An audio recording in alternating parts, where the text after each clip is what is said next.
তো আজকে আমরা চলে আসছি আমাদের পরবর্তী যে টপিকটা, সেটা হচ্ছে আয়নাইজেশন শক্তির পরিবর্তন। হ্যাঁ, তো এর আগের ভিডিওতে আমি দেখালাম যে পরমাণুর ব্যাসার্ধ কীভাবে পরিবর্তন হয়, যে উপর থেকে নিচে পর্যায় সারণীতে পরমাণুর ব্যাসার্ধ একটু একটু করে বৃদ্ধি পায় এবং বাম দিক থেকে যত ডান দিকে যাব কোনো একটা পর্যায়ে তত পরমাণুর ব্যাসার্ধ ধীরে ধীরে কমতে থাকে। এর কারণটা আমি ব্যাখ্যা করে দিয়েছি চিত্রসহ, যারা দেখোনি দেখে নিও আগের ভিডিওতে। আজকে আমরা দেখব যে আয়নাইজেশন শক্তি পর্যায় বরাবর এবং শ্রেণী বরাবর কিভাবে পরিবর্তন হয়। হ্যাঁ, তো তার আগে আমাদেরকে যেটা জানতে হবে সেটা হচ্ছে আয়নাইজেশন শক্তি জিনিসটা কি। ঠিক আছে, তো সেটা আমি একটু বুঝিয়ে দিচ্ছি। যে আমি ধরলাম সোডিয়াম পরমাণুর আমি যদি কক্ষপথগুলো আঁকি এবং তাতে ইলেকট্রনগুলো দিই তাহলে এরকম দেখতে লাগবে, অর্থাৎ 2, 8, 1, অর্থাৎ শেষ কক্ষপথে একটা ইলেকট্রন আছে। ঠিক আছে, এখন আয়নাইজেশন শক্তি সোডিয়ামের কিভাবে আমরা নির্ণয় করব না, এই ইলেকট্রনটাকে যদি আমি বাইরে বের করতে চাই, পরমাণু থেকে বাইরে বের করে দিতে চাই, তাহলে আমাদের শক্তির প্রয়োজন হবে। কেন শক্তির প্রয়োজন হবে না, এই ইলেকট্রনটাকে এই ভেতরে নিউক্লিয়াস কিন্তু আকর্ষণ করছে, কারণ নিউক্লিয়াসে প্রোটন আছে, প্রোটন প্লাস চার্জ আর ইলেকট্রন হচ্ছে মাইনাস চার্জ।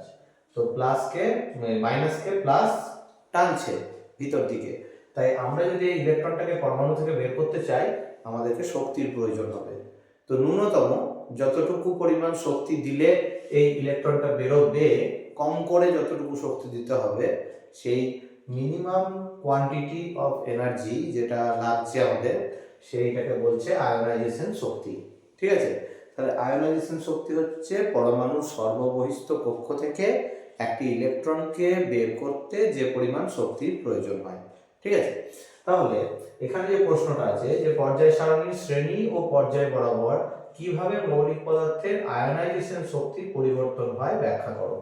ঠিক আছে, তো আমরা ব্যাখ্যাটা কিভাবে করব না, প্রথমে যেটা আমরা পর্যায়ে লিখেছিলাম, আমি এর আগের ভিডিওতে যেটা লিখেছিলাম যে হাইড্রোজেন, তারপরে এখানে হিলিয়াম, তারপরে লিথিয়াম, বেরিলিয়াম করে পরপর আমাদের মৌলিক পদার্থগুলো আমরা সাজিয়ে নিয়েছিলাম।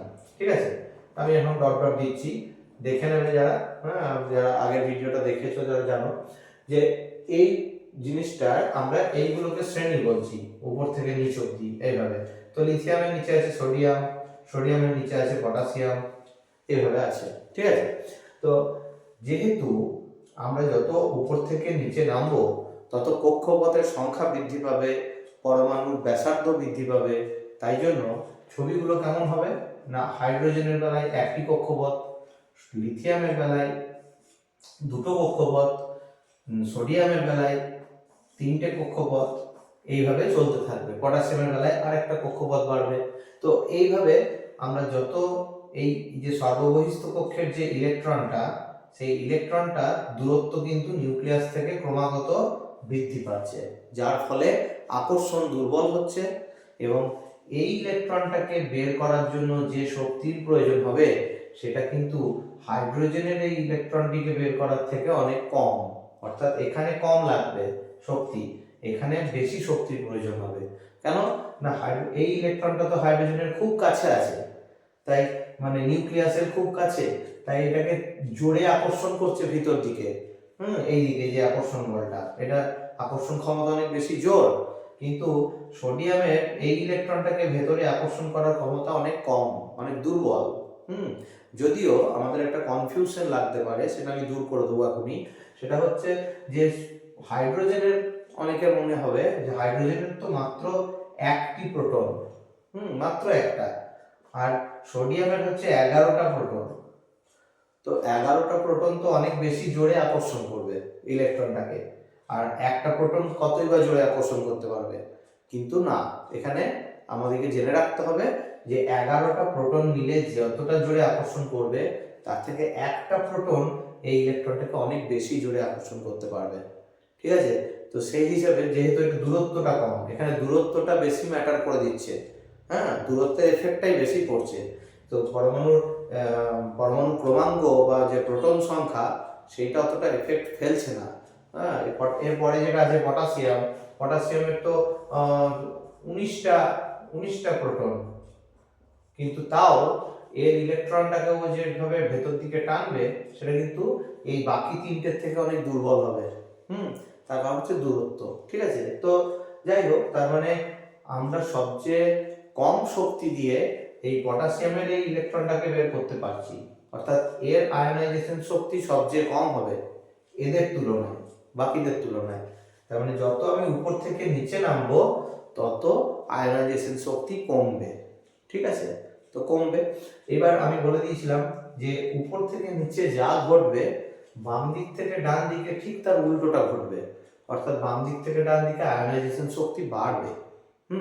তো বাড়ার কারণ কি না, এই যে লিথিয়াম, এর পাশে বেরিলিয়াম, তার পাশে বোরন, তার পাশে কার্বন, নাইট্রোজেন, অক্সিজেন, ফ্লোরিন, নিয়ন, এই যে পরপর আছে, এদের প্রত্যেকেরই দুটো করে কক্ষপথ, তাই তো এরা 2 নম্বর পর্যায়ে আছে। ঠিক আছে, তাহলে প্রত্যেকের যদি দুটো করে কক্ষপথ হয়, এবং আমরা আগের ভিডিওতে দেখলাম যে পরমাণুর ব্যাসার্ধ ধীরে ধীরে কমতে থাকে, এবং সবচেয়ে এর চেয়েও বড় কথা যে প্লাস চার্জটা, এর 3টে থাকে প্রোটন, এর থাকে 4টে প্রোটন, এর থাকে 5টা প্রোটন, এর 6টা প্রোটন, এর 7টা, এর 8টা, এর 9টা, এর 10টা। তার মানেটা কি হচ্ছে? তার মানে প্রোটন সংখ্যা বাড়ছে আস্তে আস্তে, তার মানে পাওয়ারফুল হচ্ছে, নিউক্লিয়াসটা আরো শক্তিশালী হচ্ছে। তাহলে নিশ্চয়ই লিথিয়ামের থেকে বেরিলিয়ামে ওই আকর্ষণ করার ভিতর দিকে যে টানটা সেটা বেশি হবে। কারণ লিথিয়াম যেখানে দুটো কক্ষপথ এই ইলেকট্রন, সেখানে বেরিলিয়ামের কি হচ্ছে না, বেরিলিয়ামেরও দুটো কক্ষপথ এই ইলেকট্রন। এখন এর হচ্ছে তিনটে পজিটিভ, এর হচ্ছে 4টে পজিটিভ, তো অবভিয়াসলি এই ইলেকট্রনটাকে বেশি জোরে ভিতরে টানবে এর তুলনায়, লিথিয়ামের তুলনায়, যার ফলে কি হবে, একে বের করতে বেশি শক্তির প্রয়োজন হবে, এবং লিথিয়ামের এই ইলেকট্রনটাকে বের করতে কম শক্তির প্রয়োজন হবে। অর্থাৎ আমি যত বাঁ দিক থেকে ডান দিকে যাব তত ইলেকট্রনগুলোকে, সর্ববহিস্থ কক্ষের ইলেকট্রনগুলোকে বের করতে বেশি বেশি শক্তি লাগবে। তার মানে আয়নাইজেশন শক্তি এই দিক থেকে এই দিকে, বাম দিক থেকে ডান দিকে ধীরে ধীরে বৃদ্ধি পাবে। ঠিক আছে, বোঝা গেল? তাহলে এইটাই হচ্ছে ব্যাখ্যা, এবং উদাহরণ হিসেবে আমরা লিথিয়াম, বেরিলিয়াম, বোরন যে কোনো পরপর 3টেকে নিয়ে নিতে পারি। আমাদের এই উদাহরণ দিয়ে আমাদেরকে এটা ব্যাখ্যা করে দিতে হবে।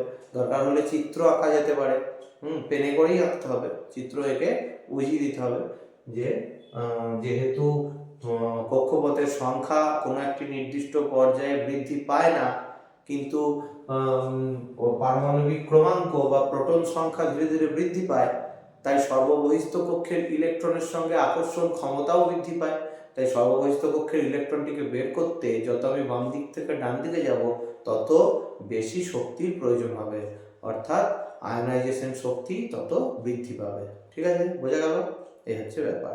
এর পরের ভিডিওতে আমি আয়নাইজেশন শক্তির পর জারণ ও বিজারণ, যেটা ওটা কিভাবে পরিবর্তন হয় সেটা আমি বলবো।